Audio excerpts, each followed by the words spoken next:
Coach Sherrill, we're in an interesting spot because Alabama just played Mississippi State, getting ready to play Texas A&M. Of course, two of your stops in your legendary coaching career, and also we got to talk about the Crimson Tide. So it's perfect time to have you on. How you doing, sir? Roll Tide. Doing good, thank you, and thank you for having me. I can. The backdrop here in the behind you wasn't like that when I was there. Certainly wasn't. You saw No. Denny Stadium change a lot. Obviously, most of your big games that you played were in Legion Field in Birmingham. Just is it remarkable how much the landscape of Alabama football, how different the campus is compared to your time at the Capstone? No question, but the whole Southeast and other areas, but especially in the Southeast. In the Southeast Conference teams, when you look at all the stadiums and you look at the campuses, because the more successful you are in football, and statistically, the larger your enrollment goes. It absolutely does. And again, we'll see that coming up this week when Alabama travels to College Station to take on Texas A&M. But Coach, for a moment, I wanted to go back to your playing days, specifically to what led you to Alabama. What was it like being recruited by Coach Bryant? Well, the reason I came was Coach Bryant. They were playing Alabama, having a great year in 1961.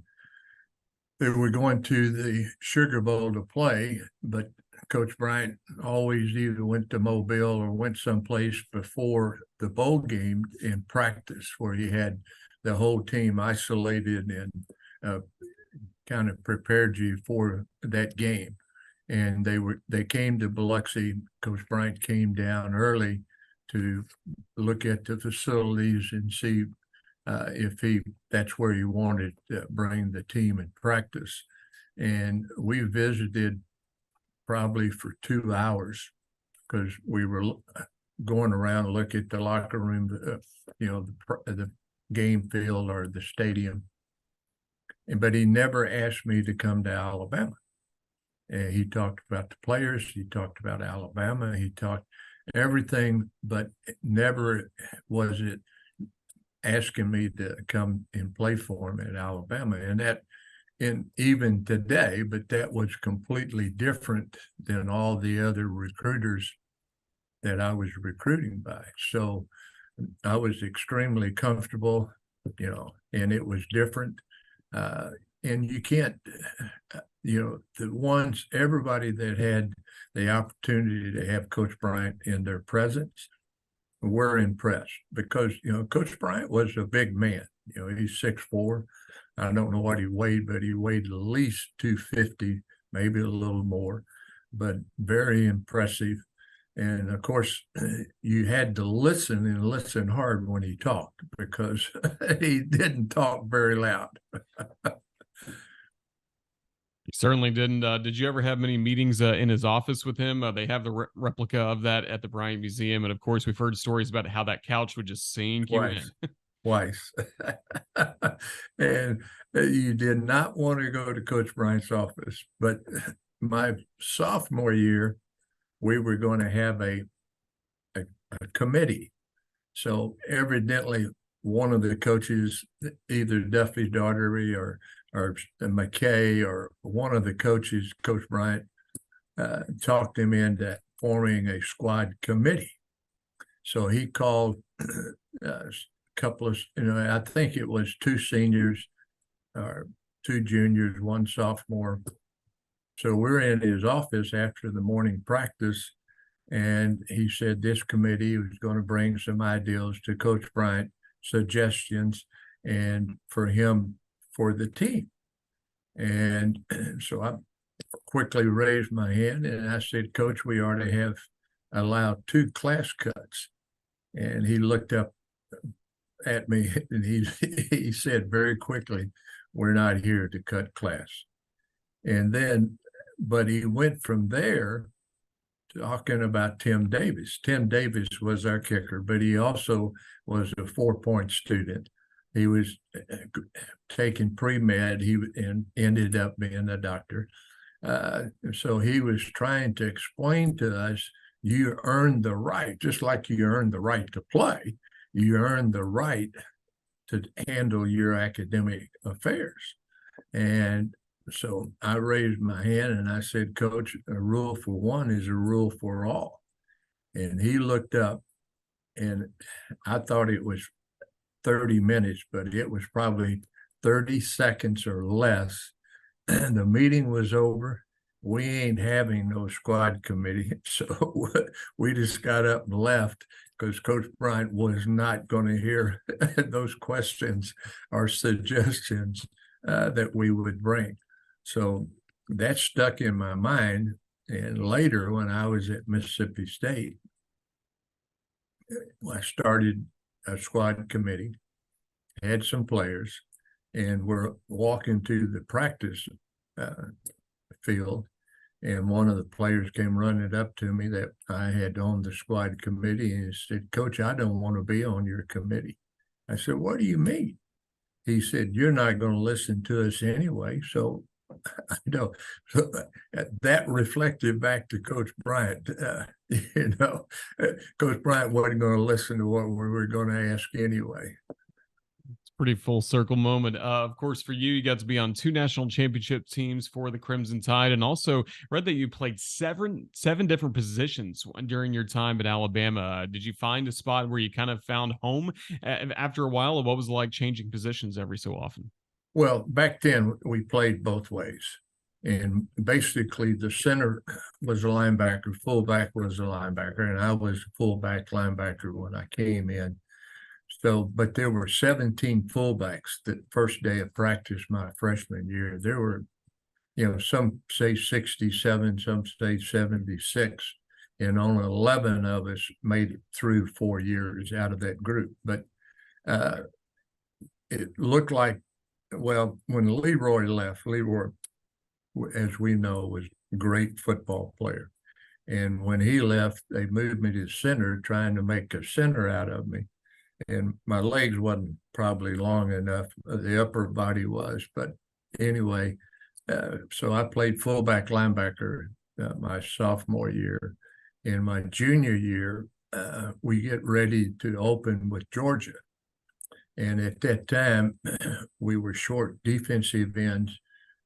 So Coach Hennessy had me play defensive end in case somebody got hurt. I could play defensive end.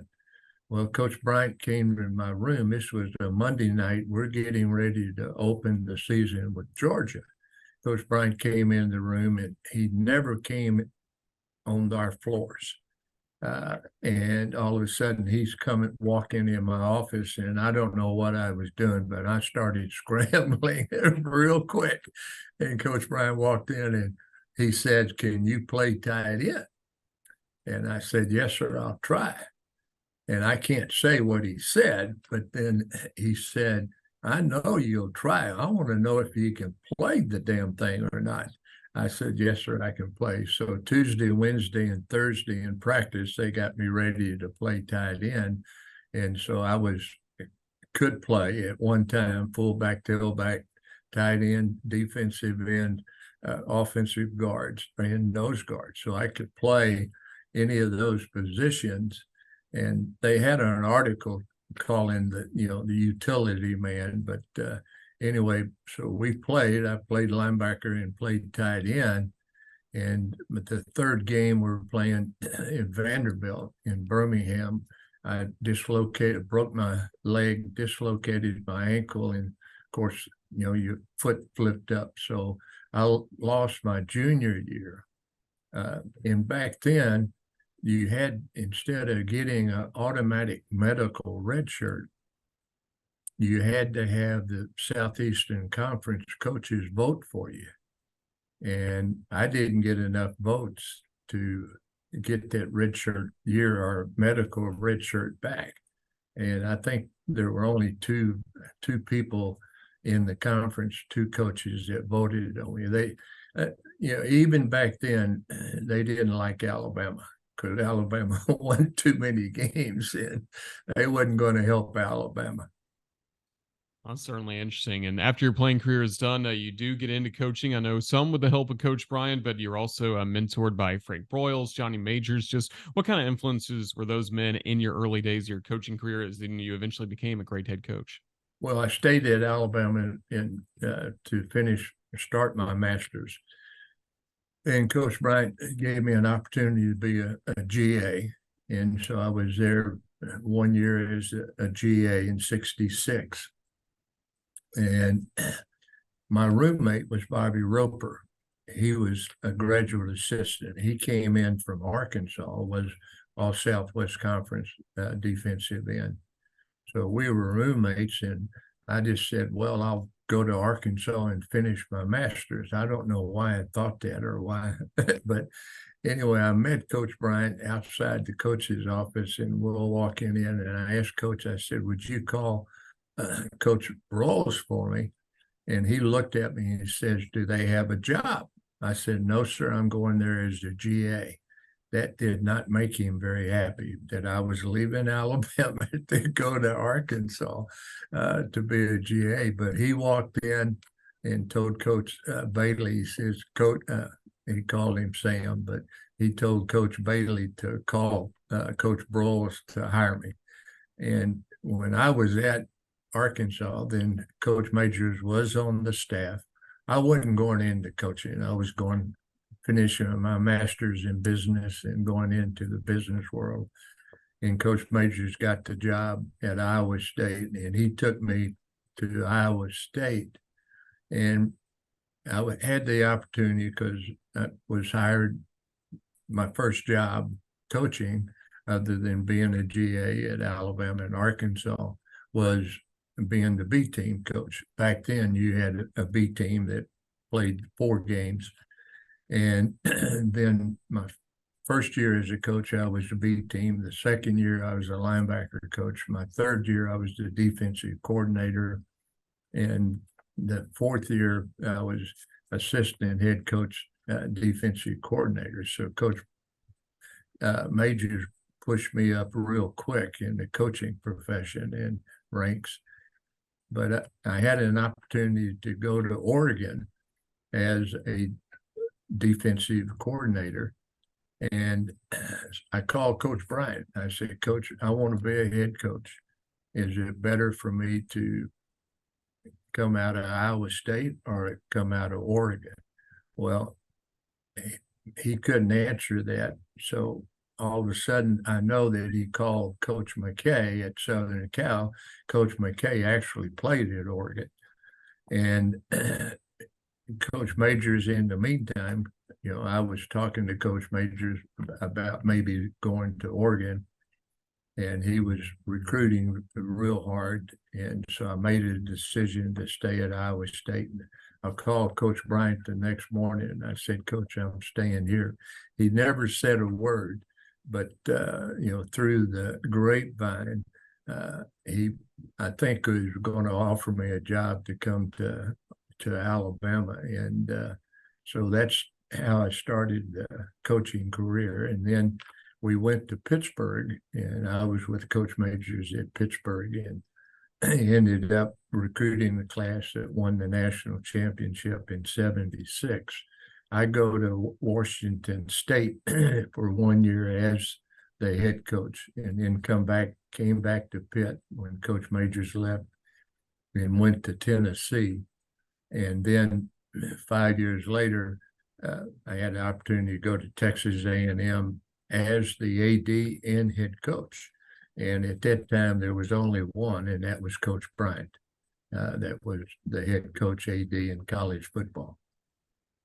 Well, to make it full circle as we start to wrap things up, you also got to coach against Coach Saban, who, of course, leads Crimson Tide now. You coached against Coach Saban when he was at LSU. What's always impressed you about him and the way he gets his teams ready to go for each and every game? I've always been impressed. People think, Coach Saban is not very friendly. Yeah, he is. But when he's on the field or he's getting ready to play, he's very, very focused. So the best probably description of Coach Saban is he's very focused. But he also is a player's coach. you watch him in practice, and you know how he talks to the players. He is a player's coach, and he's been very successful in keeping players, very successful in mentoring players and helping them succeed in their profession as a football player or whatever.